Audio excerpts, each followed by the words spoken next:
1 लाख से भी ज्यादा फ्लाइट्स लैंड करती हैं।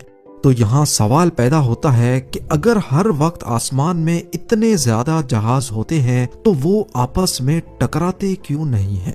इसका जवाब है एयर ट्रैफिक कंट्रोलर और आसमान में बने एयरवेज। जिस तरह जमीन पर हाईवे होते हैं उसी तरह आसमान पर भी इमेजिनरी एयरवेज होते हैं और एयर ट्रैफिक कंट्रोलर्स जहाजों को उन एयरवेज पर ही, जिनके अलग अलग रूल्स होते हैं, मैनेज करते हैं। मिसाल के तौर पर UM688 नामी एयरवे यूरोप को एशिया से कनेक्ट करता है। इस एयरवे पर जो फ्लाइट ईस्ट बाउंड है, यानी जो यूरोप से दुबई और फिर इंडिया और चाइना जाती हैं, उनके एल्टीट्यूड को ऑड नंबर पर रखा जाता है। 35,000 फीट, 37,000 और 39,000 फीट। इसी एयरवे पर जो ट्रैफिक वेस्ट बाउंड होता है, यानी जो वापस यूरोप जा रहा होता है, उसे इवन नंबर के एल्टीट्यूड पे रखा जाता है। 34,000, 36,000 और 38,000 फीट। एल्टीट्यूड या ऊंचाई की ये इंस्ट्रक्शंस पायलट को उसी रीजन में मौजूद एयर ट्रैफिक कंट्रोलर या फिर ATC की तरफ से दी जाती हैं। इस तरह हजारों जहाज हर वक्त इन एयरवेज के फ्लाइट लेवल्स का इस्तेमाल करते हुए 1000 या 2000 फीट के फर्क से एक दूसरे को आसमान में सेफली क्रॉस करते रहते हैं और ये एक बहुत नॉर्मल बात है। पर 12 नवंबर 1996 की शाम इंडिया के शहर दिल्ली के ऊपर ऐसा क्या हुआ कि 2 पैसेंजर से भरे जहाज एक दूसरे में जा लगे। इनमें से एक जहाज कजाकिस्तान एयरलाइन का इल्यूजन 76 था, जो शिमकिट इंटरनेशनल एयरपोर्ट कजाकिस्तान से इंडियन टाइम दोपहर 3:55 पे टेक ऑफ हुआ। 3.5 घंटे की मुसाफत के बाद इसे दिल्ली इंटरनेशनल एयरपोर्ट पर लैंड करना था। ये एक चार्टर्ड फ्लाइट थी जिसमें 27 पैसेंजर्स और 10 क्रू मेंबर्स थे। ये लोग मर्चेंट्स थे जो ट्रेडिंग की नीयत से इंडिया जा रहे थे। दूसरी तरफ सऊदी एयरलाइंस का एक बोइंग 747 ठीक उसी वक्त दिल्ली एयरपोर्ट पर लैंड हुआ। उसे दोबारा पैसेंजर्स लोड करके शाम 6 बजे वापस जेद्दा के लिए रवाना होना था। इसमें ज्यादातर इंडियन लेबर सवार हुए जो इस अरब कंट्री में काम करते थे। सऊदी प्लेन में टोटल 312 जाने सवार थीं, 289 पैसेंजर्स और 23 क्रू मेंबर्स। देखा जाए तो इन दोनों फ्लाइट्स ने शायद कभी एक दूसरे को नहीं देखा हो। इनकी इब्तिदा भी अलग और इनकी मंजिलें भी अलग। पर इनमें सवार 349 लोगों को क्या मालूम था कि अगले कुछ घंटों में इस वसी एयर स्पेस में वो इंतहाई खौफनाक अंदाज में मिलने वाले हैं। करीब 2.5 घंटे बाद 6:23 पे कजाकिस्तान एयरलाइन की फ्लाइट 1907 लुंका वे पॉइंट पर पहुंच चुकी थी। ये वे पॉइंट करीब वैसे ही काम करते हैं जैसे रोड्स पर एक चौक या राउंड अबाउट काम करता है। मुख्तलिफ अलग अलग डायरेक्शन से आने वाले एयरवेज जहां पर एक दूसरे को क्रॉस करते हैं, उसी पॉइंट को नॉर्मली वे पॉइंट कहा जाता है। पर ये एक इमेजिनरी पॉइंट होता है जहां से एयरप्लेन्स टर्न कर सकते हैं। अब यहाँ 2 एयरवेज के बारे में समझना बहुत जरूरी है। एक इंटरनेशनल एयरवे कजाकिस्तान से इंडिया आ रहा है, जिस पर फ्लाइट 1907 ट्रेवल करके इंडिया तक आई, और एक दूसरा एयरवे जिसे G452 कहा जाता है, रेडियो लैंग्वेज में गोल्फ 452। ये एयरवे इंडिया और चाइना को गल्फ कंट्रीज से जोड़ता है, जिस पर सऊदी एयरलाइन को दिल्ली से जद्दा तक जाना था। ये दोनों एयरवेज एक दूसरे को हरियाणा के ऊपर इंटरसेक्ट करते हैं और इसी पॉइंट को लुंका वे पॉइंट कहा जाता है। ये पॉइंट दिल्ली एयरपोर्ट के वेस्ट में 328 किलोमीटर दूर है। इन दोनों एयरवेज पर सफर करने वाले किसी भी जहाज को अगर दिल्ली में लैंड करना है तो वो लुंका वे पॉइंट से एक दूसरे छोटे एयरवे पर चढ़ेंगे, जिसको दिल्ली स्टार कहा जाता है। 6:23 पे कजाकिस्तान एयरलाइन की फ्लाइट 1907 जब लुंका वे पॉइंट पर पहुंची तो उसके क्रू ने दिल्ली ATC से राब्ता किया और दिल्ली स्टार रूट पर आने की परमिशन मांगी। उस वक्त उनकी ऊंचाई 25,000 फीट थी और दिल्ली एटीसी ने उनको फ्लाइट लेवल 200 या फिर 20,000 फीट की परमिशन दे दी। अब फ्लाइट 1907 इंटरनेशनल एयरवेज से उतरकर दिल्ली स्टार पर चढ़ गई और अपना एल्टीट्यूड 20,000 फीट कर लिया। ठीक उसी वक्त 6:32 पे सऊदी एयरलाइन का Boeing 747 flight SV763 Delhi air traffic controller की परमिशन मिलने पर टेक ऑफ कर गया। इसके कैप्टन 44 इयर्स के खालिद अल शुबैली थे, फर्स्ट ऑफिसर 39 इयर्स के नजीर खान और 36 साला फ्लाइट इंजीनियर अहमद इदरीस।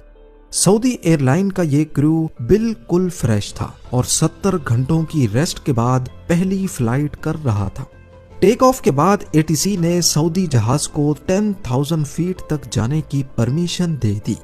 वहां कजाकिस्तान एयरलाइन की फ्लाइट 1907 एयरपोर्ट से 137 किलोमीटर दूर थी। यहाँ एक इम्पोर्टेंट समझने वाली बात यह है कि अब सऊदी एयरलाइन को भी दिल्ली स्टार रूट से लंका वे पॉइंट तक जाना था और कजाकिस्तान एयरलाइन की फ्लाइट 1907 भी दिल्ली स्टार पर ही दिल्ली इंटरनेशनल एयरपोर्ट की तरफ बढ़ रही थी। इन दोनों फ्लाइट्स का क्रू दिल्ली एटीसी में बैठे एक ही कंट्रोलर से बात कर रहा था, जिसका नाम वीके दत्ता बताया गया है। ये दोनों आपस में ना टकराएं, इसके लिए वीके दत्ता का काम इन दोनों को दिल्ली स्टार फ्लाइट पाथ पर ही अलग अलग एल्टीट्यूड पे रखना था। 6:34 पे दत्ता ने काज़ख प्लेन को 15,000 फीट तक नीचे उतरने की इजाजत दी। उस वक्त वो दिल्ली से 100 किलोमीटर दूर थे।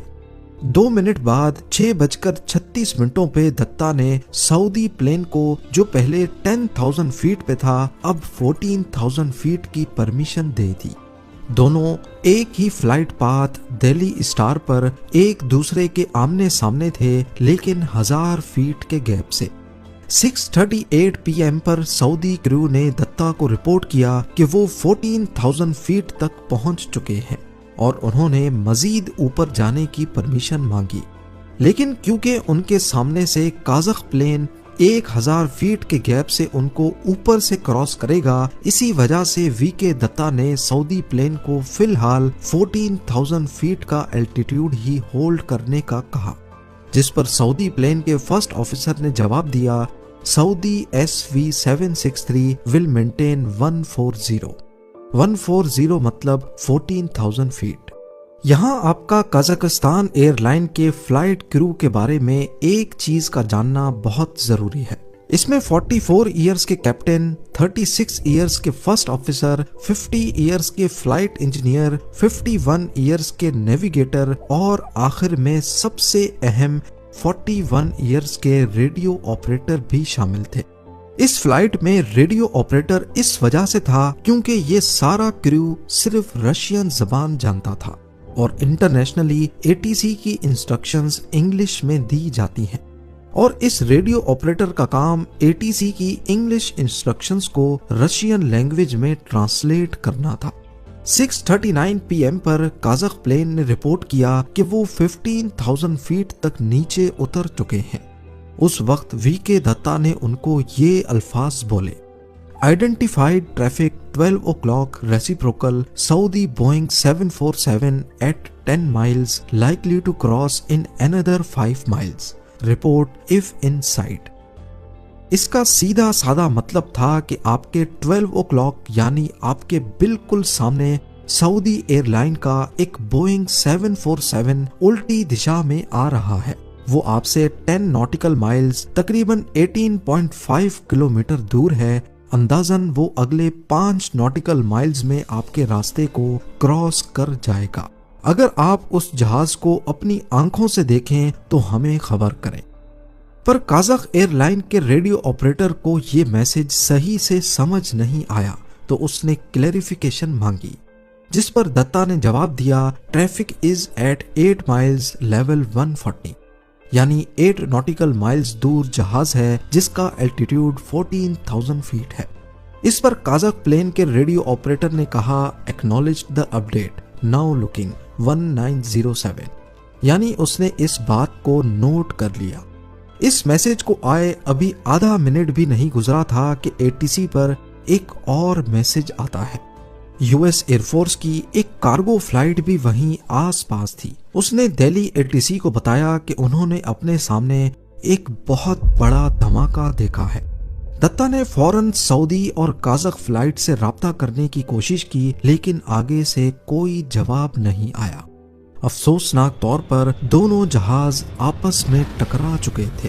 काज़क फ्लाइट का लेफ्ट विंग सऊदी फ्लाइट के लेफ्ट विंग से टकराया और दोनों के विंग्स बीच में से कट गए।